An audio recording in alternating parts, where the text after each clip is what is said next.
live. Good afternoon, friends. Thank you so much for joining us today. I'm Claire McKee, and this is Real Talk San Diego, bringing you the business of life in America's finest city.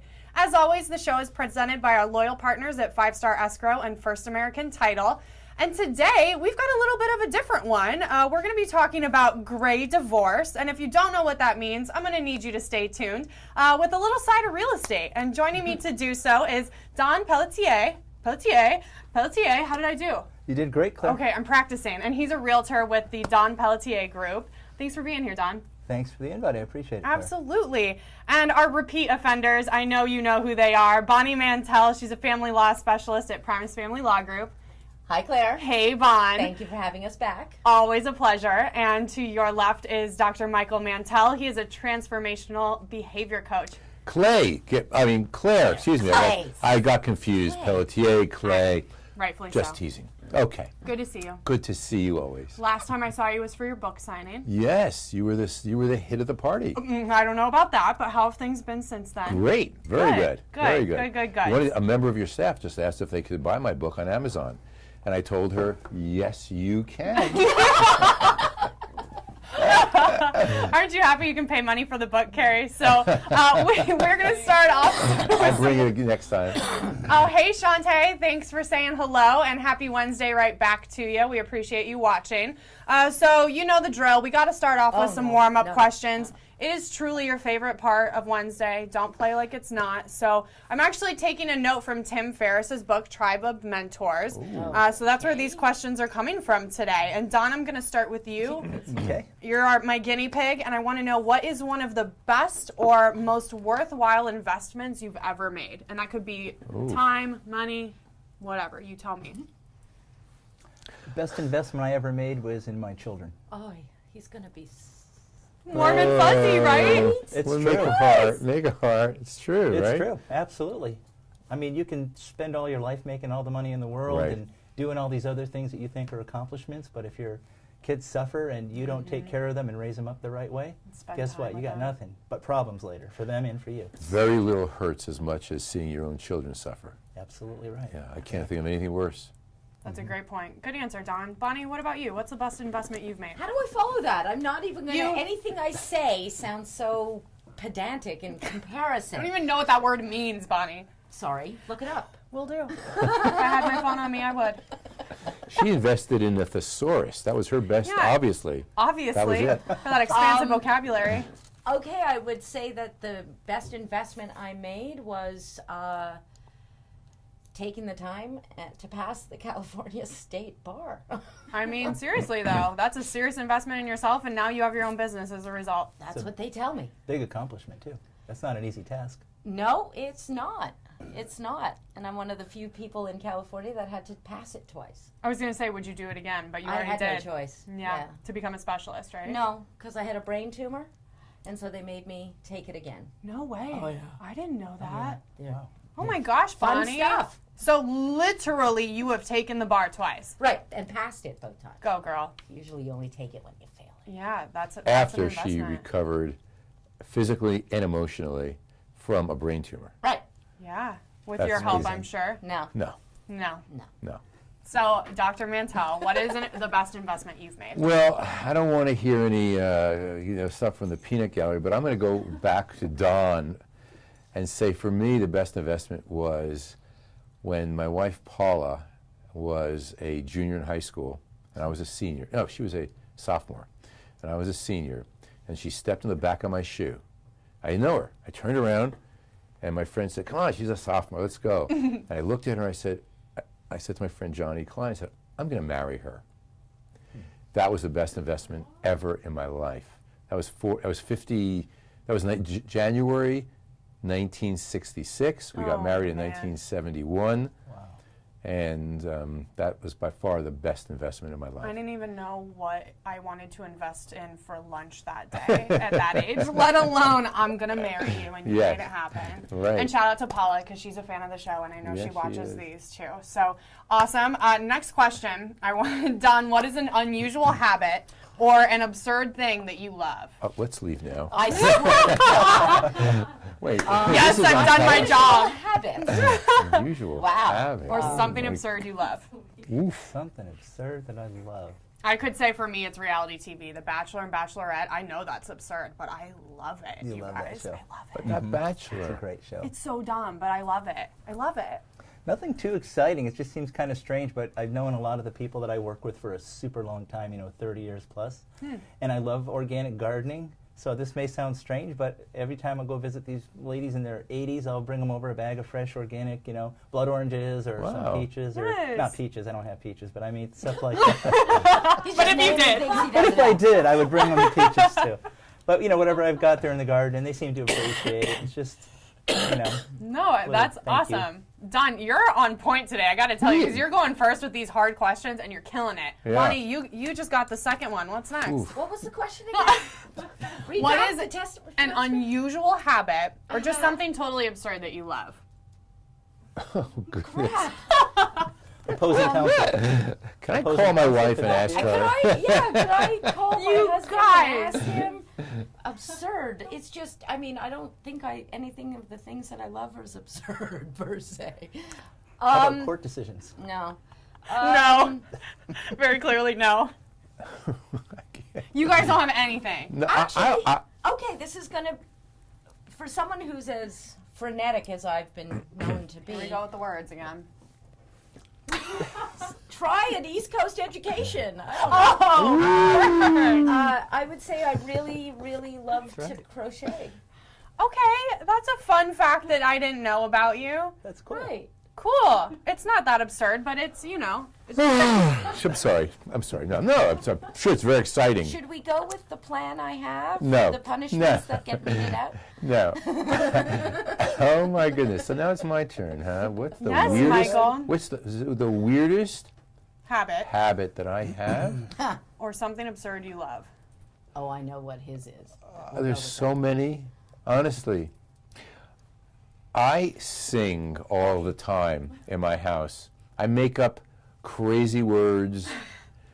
Yandu sibahuji hajalafa tsitiacha pitsi bisimbume. Okay. Yeah. I help. I have a habit, like I put one sock on first, and then the other, then this shoe, and then tie this shoe, and then tie. I have strange habits. Okay. I brush my teeth left-handed. There's another fun fact for you. That's a little weird. Okay. So I know this is riveting, and if you like what you see, be sure to click follow on the live feed so you can get notified every time we go live. And hello to our live viewers. Drop us a comment. Let us know you're watching. And if you have questions for these esteemed professionals, don't hesitate to drop us a comment below, and we will answer your question live on air. They're in He shock. may answer They're in gibberish, shock. but Shocked. Absolutely appalled right now. So Don do that Pelletier, right? broker realtor with the Don Pelletier Group, share with us a little bit about your brokerage and how you're doing things differently in English. in English, so we Yeah, can I all can't understand. top that. So. Well, we've been in the business for 34 years, and for me, when I started, I had been a student at Arizona State University, and actually undergraduate in psychology, and then I did a year of independent study after that. Moved to California. That was always my dream. Right after I got out of school, that's Me what too. I. Yeah. Yeah, Where- right after where I are you from? graduated, Ohio. Oh, okay. Yeah. I'm from Connecticut originally. Okay, as And- far away as possible, basically. Right, Yeah. right. I just, what I did when I picked my college? I literally took the U.S. map, I folded it in half, and I took all the warm states, and I went like that. Did you? I picked a state that Oh way. my gosh. And then I looked for the best psych department that I could find that was going to be, close. Anyway, so yeah, I started my my career back then, and long and short of it, right after I got out of 5 years of college, Proposition 13 passed in California. That was 1981, and that was a complete game changer for the mental health profession. They did away with a lot of helpful programs. It was like a tax revolt, essentially. And so after all this time, I had plans to, become a PhD and get, go into clinical psychology. Now that dream was kind of shattered, and I had student loans, and I kind of thought about it for a while. I mean, a number of months I pondered what I was going to do, and I said, well, I'm not going to give up the California dream, and I'm not giving up the dream of helping people to the best of my ability. So it became almost like a perfect match. Real estate was perfect. I could counsel people, I could make a difference in their lives, and I could pay off my student debt and have a career and Okay. a life. Yeah. So Enjoy the sunshine in good old San Diego, right? You got it, exactly. So you mentioned to me when we spoke previously that you're really protective of your clients, and that stood out to me. So tell me what you mean by that. Okay, so I understand that agents to a large extent are trained negotiators.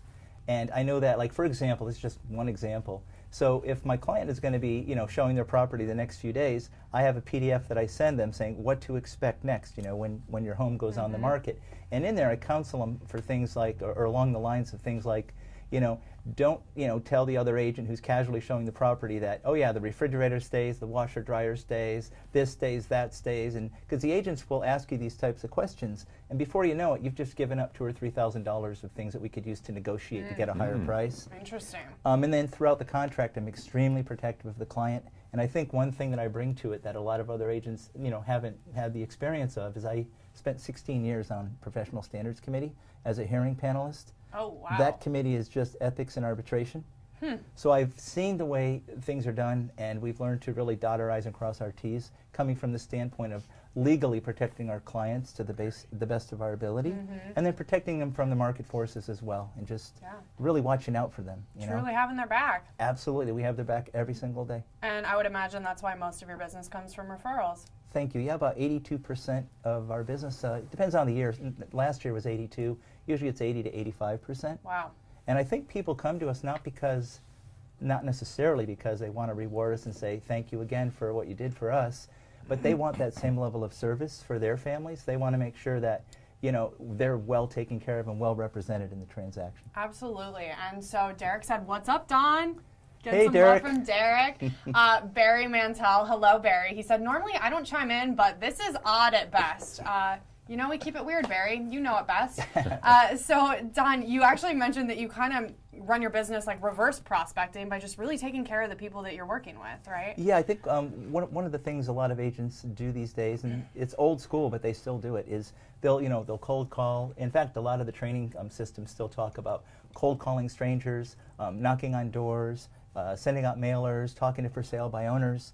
And so that stuff, if you're going to engage in that, it takes an awful lot of time. You've got to build trust and confidence with those people over time. And we don't like it usually. And people don't like it. No, nobody likes it. I don't care for it, so I don't like to deliver that. Yeah. And I found through spending that extra time just taking care of people at a high level that I don't have to do those things and the business comes to me. So yeah, I call it reverse prospecting. Best case scenario. So I want you to tell us the story about the guy in Claremont who you initially sold the home to him, right? And he was under and thought he had to sell it, but you saved it. So I love that story. Tell us about that. He's a great guy. His name is Santos. He was a gardener, and we barely got him into a house. I mean, he barely squeaked in on a program where we had family members. Everybody contributed. We did everything we could do to help this guy. And we finally got him into a home, and then what happened was about a year and a half or so later, he calls me kind of sad, and he says, "Don, can you come over and bring the paperwork?" And I said, "What paperwork?" He said, "Well, we need to sell our home.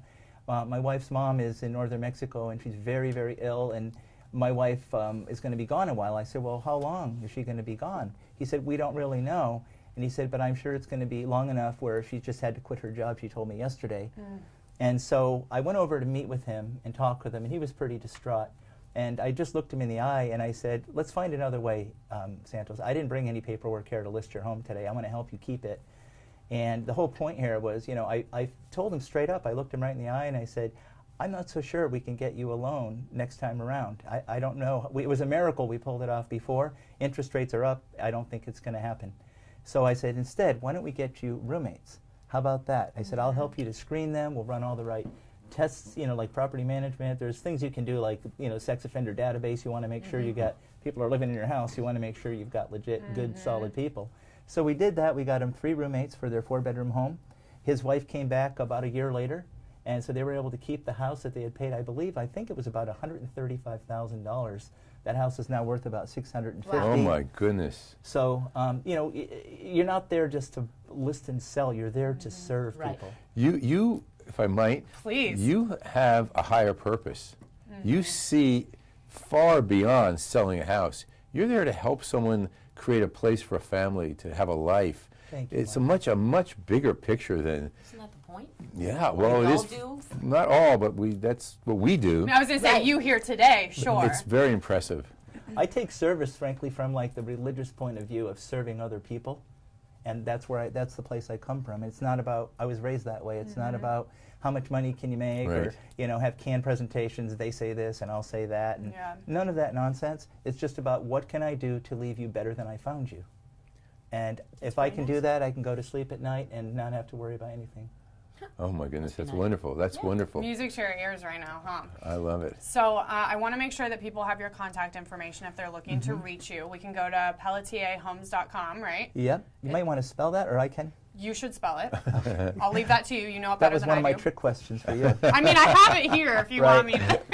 So my website is Pelletier, which is P like Peter, E-L-L-E, T like Teresa, I-E-R, homes.com.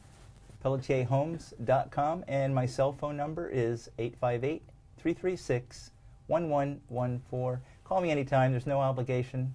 Be easy to talk to, and I'll be glad to help you with whatever your situation is. Awesome. Thanks, Don. Before we move on, I want to address a couple common questions that you're getting with the market right now. So you get all the time, how long is it going to take, and what am I going to net from this? And I know that's different for every home, of course, but what do you base that off of? What I share with people is the fact that I said, I don't have a crystal ball and I can't tell you those things, but what I can tell you is out of my last 100 home sales, my average days on market was 27 days compared to 46 for the market. Yes.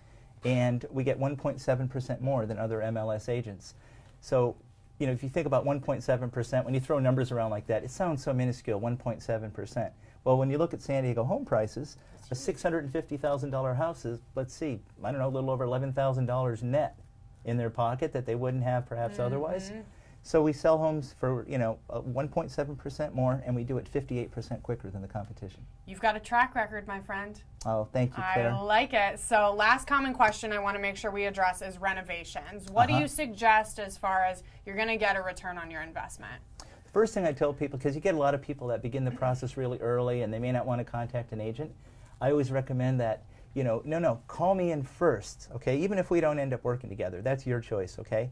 But what I want to do for you is I don't want you to put good money after bad. I don't want you to, decide you're going to paint this and you're going to do that, and you do all these things and there's no return on the investment. So I explained to them that, if you spend $1 and you make $1 back, why do it? If you spend $1 and you make, $3, $5, or $10 back, that's not an expense. That's an investment.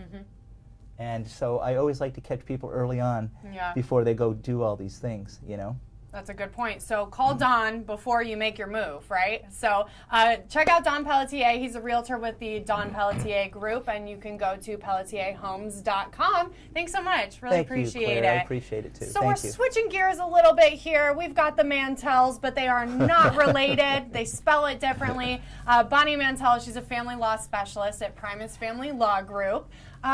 Bonnie, what does the spousal support look like after a long marriage, but yet maybe they're close to retirement? Because we are talking about gray divorce with you today. Well, with the term gray divorce is really, for those people who've been married 30, 40 years and are getting divorced. So, the term gray comes from the color we're all, I'm hiding. Easy, Bonnie. Really easy. In California, if you're married less than 10 years, there's a presumption that spousal support will only go for half the length of the marriage. Once you hit that 10-year mark, it becomes permanent, meaning essentially permanent for life or until the other person remarries or somebody dies. So if you're talking about, realistically, somebody in their 50s, they could have been married already 30 years. Because they're right, but they're young still. Right. So technically, they've still got hopefully 40 years left to live, and their spouse, because they've been married for longer than 10 years, could be on the hook to be paying spousal support for that entire period. There are certain ways that the court will entertain a motion half the length of the marriage. So if you're married 30 years, you're still waiting 15 years. It's a long time. Which is a long time, which is why once people get divorced, there are certain requirements. You have a duty to become self-supporting. You have a duty to make reasonable efforts. But like you're saying, if you're towards retirement, let's say people are 61, 62 years old and getting divorced, it changes the landscape because people may already be receiving their retirement. True. So is that that's an asset that we divide, because retirement benefits are an asset that accumulates during the marriage, and normally that is something that gets divided in half upon divorce. But if you're already retired and you're getting that money, that could then be considered income available for support. Okay. However, once it's divided, then that income is split in half. So both of you now have essentially similar incomes. If both of them are retired and they're both getting all their Social Security and they're getting all their Social Security derivative benefits, and they've already divided their retirements, you're pretty much on a kif basis. Right, so who's given to who and how so can you justify? So there may not be a spousal support award. It depends how it shakes up. There may be a period of time that one spouse is working and the other one's already retired, so the working spouse has more money. That spouse may be the one paying support. Got it. So what if somebody gets divorced at 50 and they still work for another 10, 12, 15 years? Is it recalculated at that point when they retire? They can recalculate it. What we would have is you'd have one step where they're divorcing and they're both retiring, but there is a retirement benefit. The spouse who's entitled to a piece of that retirement benefit has a choice. They can make what is known as a Gilmore election, which means I'll take my share now, because bird in the hand, but I'm going to understanding that if I take it now, I forego the accumulation from interest, cost of living adjustments, added benefit that because he or she has been working that much longer. But at least I get my piece now. Or the recipient can wait until the person's actually eligible to retire and then take it then. Or they can wait until the person actually does retire. So the payor doesn't necessarily want them to do that because all those accumulations, all the interest, they get a piece of. They get to go along for the ride. So you're better off from a payee standpoint, or is it different? It really depends because sometimes you have to be, employed this many years before it will be vested, or you have to be like the military. You have to be in 20 years. Right. So you could be married longer than 10 years, but he or she has only been an active service member for 8 of those years of the marriage, and if they get out, there's nothing. There's nothing to divide.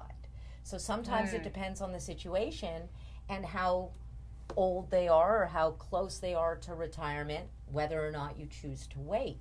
But just thinking about the other option, the other things you have to consider. If you're closer to retirement and you've been married 30, 40 years, you might have a trust.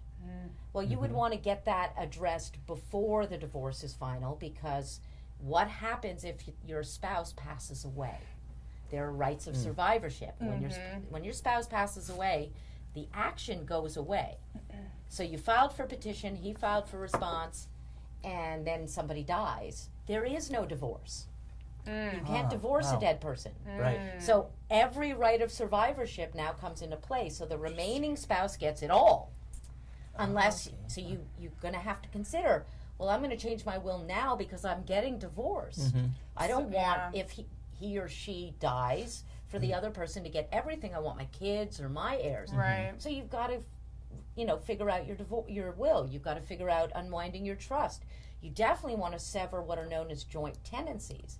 If you and your husband own a home as community property, it's a joint tenancy. And so if, God forbid, your spouse dies during the pendency of the divorce, that house is yours. His or her heirs get nothing. So bottom line, when you know in your head that you're getting divorced, go change your wills and trust. Yeah, I mean, start the process.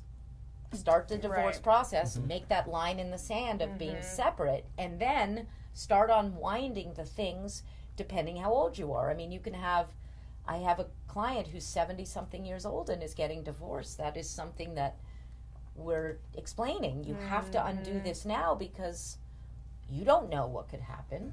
Obviously, anybody can pass away at any time, but the likelihood, as you're older, it makes a big difference. Well, I have a question. So what is it, in your opinion, that compels people to get divorced at that stage of life when they've been through thick and thin, they've raised children oftentimes, and they've seen the ups and downs of a life together, and they've weathered every storm. Now they're, 60, 70 years old or older, and they make this decision. Well, I know Dr. Mantel can answer this probably better, but the things that I see, your kids are gone.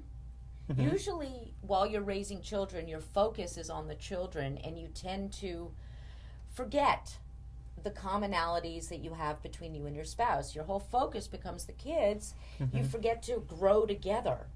Right. And so when your kids are gone, you don't turn around and you go, what do I have to talk to you about? Right. Who are you? Who are you? Who when are did you? you change? When? That's an interesting dynamic. So you've I got could see that where the kids are out and you're faced with this person that you really don't have that much in common anymore. Or it's the idea that one of your spouse gets sick. Right. And you know that for better or for worse, you really didn't think that all the way through. Or people cheat. People have affairs even after. So I'm sure Wow. Dr. Mantel has a whole host of other things that make people divorce at that But age. just to put the frame around this issue, and I know you have clients who are in this position, been married many years, and they're selling their house, and because they're getting divorced after many, many years of marriage. The divorce rate for people over 50 has doubled in the last 25 years. Really? There was a study done at Bowling Green State University of all the people that We're killing it with the Ohio stuff I know, today. I Two know, shows in I a row. know, I'm just amazing. saying. I just made that up, by the way. No, I'm just kidding. No, it's true. I just picked that because you're from there. Two sociologists did a study in 2009. They found that 1 in 4 divorces were people 50 years of age and older. So we call it the gray divorce. And that goes back to when Al and Tipper Gore got divorced after 40 years of marriage. And I don't know, we were talking about this in the car. It seems like just recently, it was back in 2010. And that's when this gray divorce started to become a pop term. Yeah. But let's call it better, divorce after 50. So why? There are many, many reasons. One, people just simply grow apart. You've been married for 40, 45 years, and you just have lost interest in each other. It's like a plate that keeps breaking and breaking and breaking. It's unbreakable, but one day a little tap comes along and it just shatters. It's like over the top. I think that people who have become, who grow into their 50s, want a mental reboot, a brain upgrade of some kind. They say that it happens at 15 and again at 50. So they want something different. And now we're 50, 60 years old or older, and we're complaining. Some might call it kvetching. Some might call it complaining. Oh, my back hurts, this hurts. And she says, like, geez, I don't want to hear all this complaining all the time. This guy doesn't complain at all. And he's a little bit younger. I think they become bored with each other. Well, it's also, on that vein, it's not so much about getting bored with each other. It's also the fact that the person you were at 20-something when you married is not necessarily the same person you've grown to be. Right. Life has a way of shaping you, misshaping you. And so the things, I can honestly say that the things that I wanted, that I thought were important to me and must-haves at 25 are nowhere near the same as what I would want, need, must-have at 50. Yeah, And if that's he true. hasn't changed, let's say, if he hasn't changed along the way, that's a problem. And they don't know how to deal with that. There are money issues that take place. Suddenly, after being married 45, 50 years, there's retirement. And the income flow that you once had, go buy whatever you want, is now crushing you. Kids, you're in debt because of college, and that puts a pressure on. So if they don't both adapt to that, there's going to be friction. And then let's just say another issue, and that is a sexual issue. Hormonal changes that take place when you're a bit older. Well, not your age yet, 35, you still have a ways to go. But hormonal changes do create incompatibility. That wasn't there when you were in your 20s and 30s. So there are a whole host of things. If I might, we can take all those issues and put it into some other place. Because this sounds like we're talking about a specific age group. And the more I think about this with clients that I've worked with over the last 4 years, It comes to people ultimately not putting their relationship first. Money is more important. I want to be with someone who's not a complainer. I want someone who's more sexually compatible. I want someone who's not, who, whatever it may be. But the gray divorce comes down to a sense of baby boomer, born 1946 to 64, entitlement. I'm going to live 30 more years.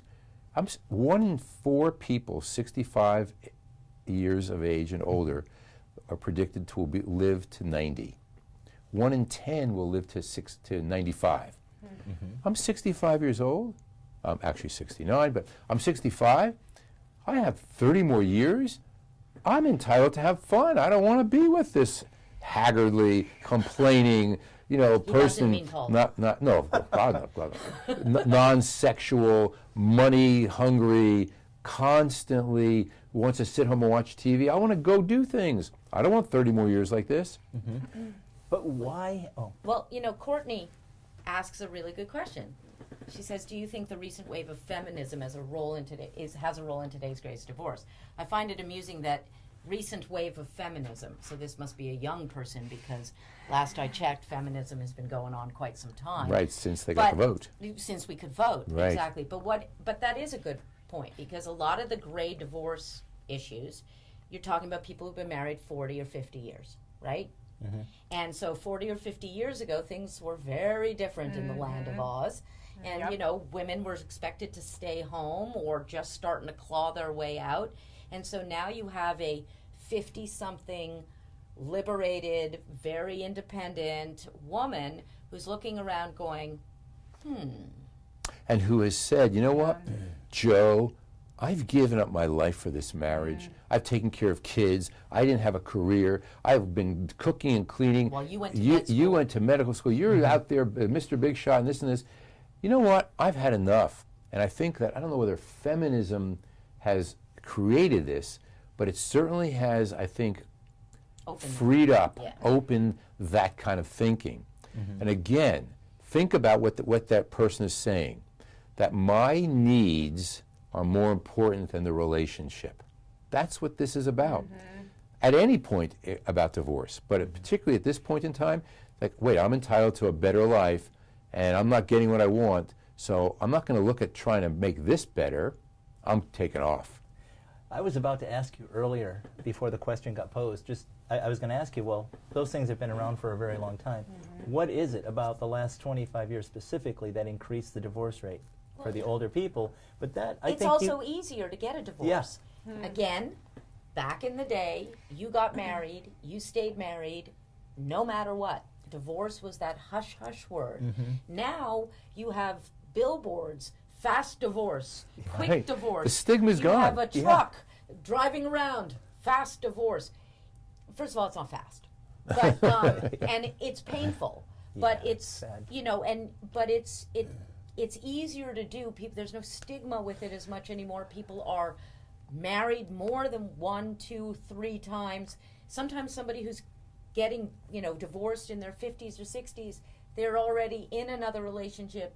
There's still the same issues of, now at 50, 60, I have stuff. Maybe I do need a prenup instead of when I'm 25 and I had nothing. Those who are the gray divorce folks have been more likely been married multiple times as baby boomers. Remember, baby boomers came and had an unprecedented level of divorce in their younger years. So it means less. The stigma is gone, the religious issues are gone, the billboard, wait a minute, so that billboard says I can get divorced fast, and this one says I can go buy marijuana, let's go party. And like CarmelValleySingles.com. There you go, exactly. Right? I see those signs posted everywhere. So it is freed up. It's the rarity is someone who's been married for a long period of time and continues day in and day out to make it work. And it's also, the laws are different. I mean, in California, since we're dealing with here, if somebody's been married that long and has been the stay-at-home parent, and I'm only going to use the stereotype because it is a stereotype. If, let's say, Dr. Mantel is going out and working, and he's built this career, and his wife is staying home. After 40, 50 years of marriage, it is no longer, oh my God, I have nothing. I'll get nothing.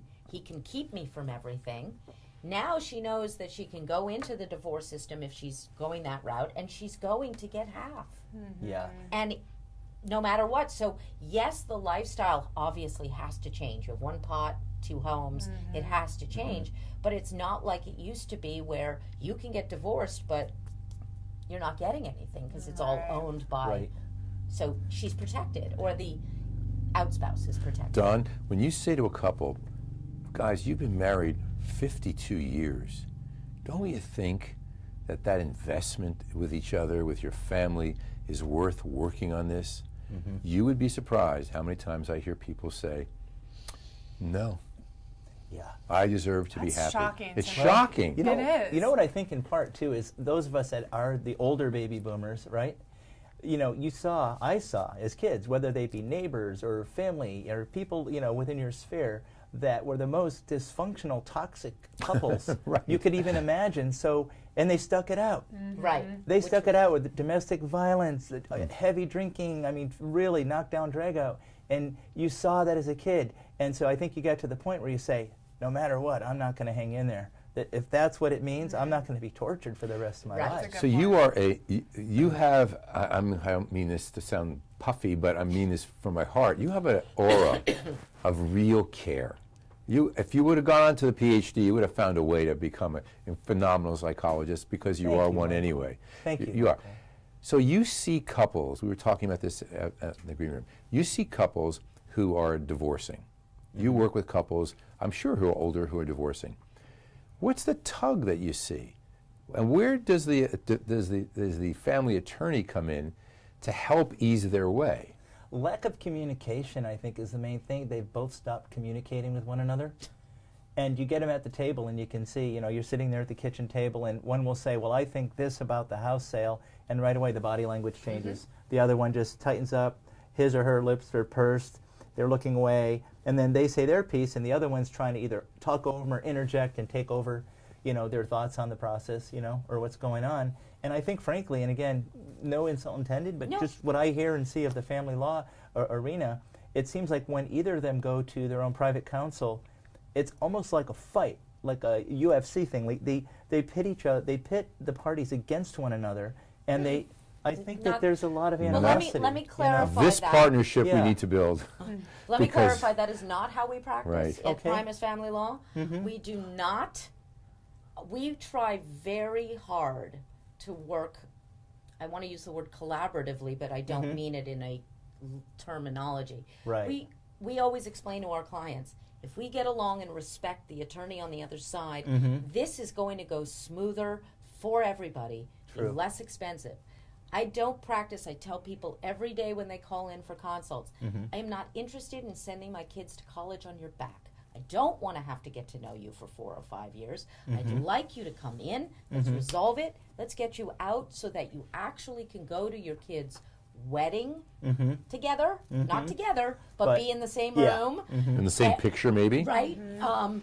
That you're not wasting their college fund on this stuff. So I don't, and the people that I work with, I have a short list that gets longer every year of attorneys that need to be avoided for that exact reason. Yes. But most of us practice with a view to the bigger picture.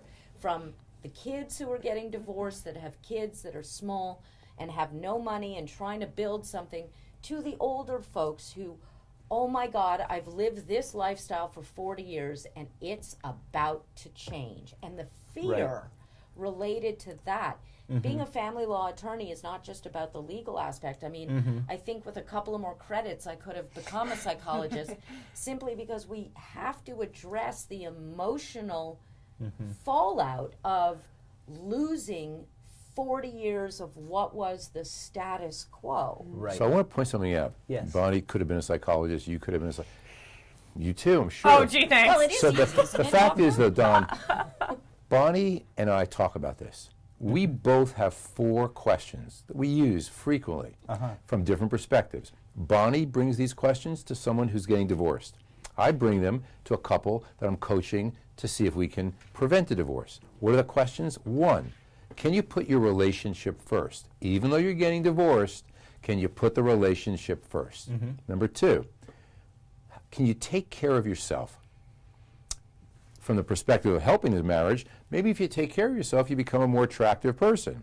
From the perspective of getting divorced, you're going to be out there. You need to take care of yourself.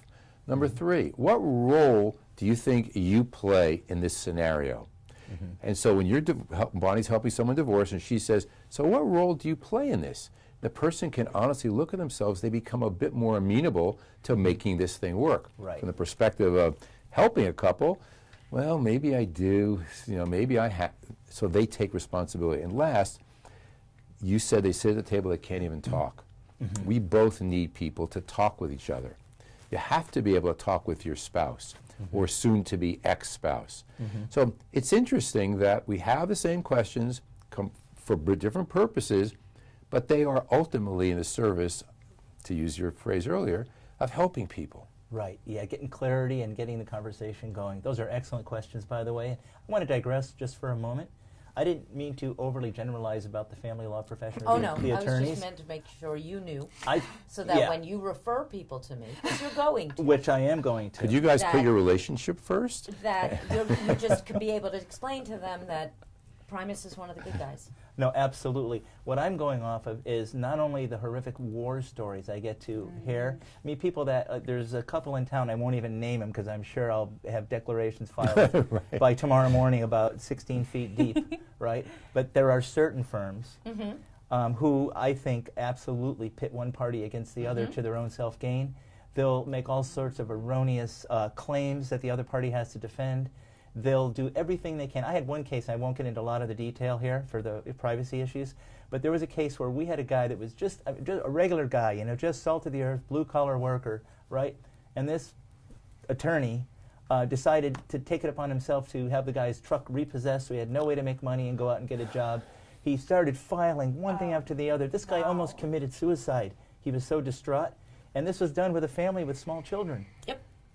Bonnie, And I'm sure. You probably know him, but I won't say his name. Sure, I know. Bonnie's tagline, hashtag, is right and reasonable. Wow, I love that. Thank you. Yeah, I will send you business. You can count on it. It's And you too. I just love this, you And we will guys, so send you. much. Well, Magic thank is you. happening here. Yeah, you're a special guy. Thank you I mean very that. much. It's rare to meet someone who has that sensitivity. Well, thank you for It's saying wonderful. that. I appreciate that. So Michael. true. Thank you. I'm kind of a matchmaker. I'm just saying. Don't give me any credit, we but won't. Don't worry. I'll give it to myself. You know how I roll. Courtney has another comment. She said, I would have to say that the birth of social media has really influenced the divorce rate in the past 20 years. There's no Facebook for the silent generation. Do you think social media plays into it a bit? What is More your- than Oh. come on! More If than you're going to not? have the rise in children committing suicide because of cyberbullying, you can have the same. You'd be surprised how many times I'm going into court with people who are lodging exhibits of Facebook postings. People still don't realize that when you put it out there, it's out there. It's so out there, Forever and ever. you know, we now all have in our retainer agreements, you cannot destroy ESI. I had to look at what was ESI? Electronically stored Oh. information. Wow. You cannot take down your Facebook page anymore. You cannot undo what you've done because that is destroying evidence. You know, And so it's amazing. Yeah, Twitter, all the snapping, chatting, gramming. Instagram, It isn't just social Running media, it. though. It is media. I mean, media is in everyone's, underwear drawer. Media is in, what's the song that there's going to be a meter on your bed and Leonard Cohen sings it, and it will show what everybody knows. And it does. There is no more privacy. So I think that Courtney is correct about that. But I got to tell you, I like Joe's comment, Oh, come too. on. Marriage is the leading cause of divorce? oh, Joe, I know Joe. Is Joe a little cynical? I'm just kidding. What I was going to say, too, is just having to do with the fact that I always talk to my daughters about that because, these kids are social, they get in heated debates about all kinds of stuff, 16, 17, 20 years old. That stuff's going to follow them forever. When somebody's deciding on who they're going to hire for perhaps a really great job, Right. they're going to look back and go, I know a little bit more about you than I care to. And they won't even really consider in many cases the fact that this was two teenagers having a spat, and it's 10 years later. That's right. So true. Yeah. Well, we are running out of time. We need to wrap up, so I want to make sure everyone has your contact information. Bonnie, tell us, what do you want people to remember about the Great Divorce and Primus Family Law Group? I want people to remember that, you know, us at Primus, we're focused on trying to get you through the process with as little drama as possible. No matter if you're 25 and getting divorced or 75 and getting divorced, we can help you get through it with some TLC. Amen. And we can go to primusfamilylawgroup.com. I was just reading Craig Harris's comment. He said, it sounds like both parties involved in the divorce just need to be adults, and even in divorce want the best for their soon-to-be ex. Mm-hmm. Amen, Craig. Totally agree with you on that one. Thanks so much for your feedback. Courtney says, go Team Primus. I love it. Dr. Michael Mantell, what would you like people to remember from today? It's not about you. If you want to understand somebody, you have to stand under them. Make yourself a little smaller. Make your spouse more important. Give them more room than you take. So that it's not about entitlement. I can live so much happier 30 years from now, another 30 years now. Give it more time. Work at it a little bit more. Look at what I can do to make it better. How do I change the angle that I'm giving her or him to bounce off of? What can I do to make this better? And hopefully you can get people to be open enough to do that. And if that doesn't work, that's when they call us. Exactly. But they still have to be able to be Open and communicative. Yeah. Jinx. So go to drmichaelmantell.com, find out more information, and we can go to Amazon to get your latest book, My right? latest book, The Link is What You Think. That's exactly right. My cell phone number is 619-743-2555. Dr. Mantell, Dr. Mantell, at me.com. Oh, we got a little battle going. Go Team Mantell. Can you text your friends, Don, and tell them to say go Team Pelletier? Hello, Holly. Sweet Holly. Holly's a very special young woman. And don't forget, Primus does offer a free 30-minute phone consultation, so you can just call us at 619-574-8000. Perfect. Thank you for that. And Don Pelletier, realtor with the Don Pelletier Group. What's your takeaway? What should people remember? I want people to remember, because there have been a lot of people that have had bad experiences or had family members with bad experiences. We've got you covered. Honestly, I've done this 2,200 times. That works out to be one home sale every 4.5 days for over 30 years. So there's no problem that's going to come up that I don't have, that I can't handle and take care of for you. I see the landmines before they even arise in the transaction, and I will protect you. I'll watch over your money like it was my own, and I'll make sure that this goes as smooth and seamless as possible, so you can go tell everybody else what a great experience you had buying or selling a house. Love Go it. Team Pelletier. Yes, Jerry came Yeah, through with thank it. you, Jerry. Yay! Thanks, Jerry, for listening attentively. And one more time, you can go to PelletierHomes.com for more information about Don and how to reach him. Thank you all so much for being here. Thank you, Claire. Truly an awesome show. Thank you so much. This is Real Talk San Diego. We're coming to you live from Smarter San Diego Studios, bringing you the business of life in America's finest city. Go love everyone, and we'll see you next time. Thanks so much for watching.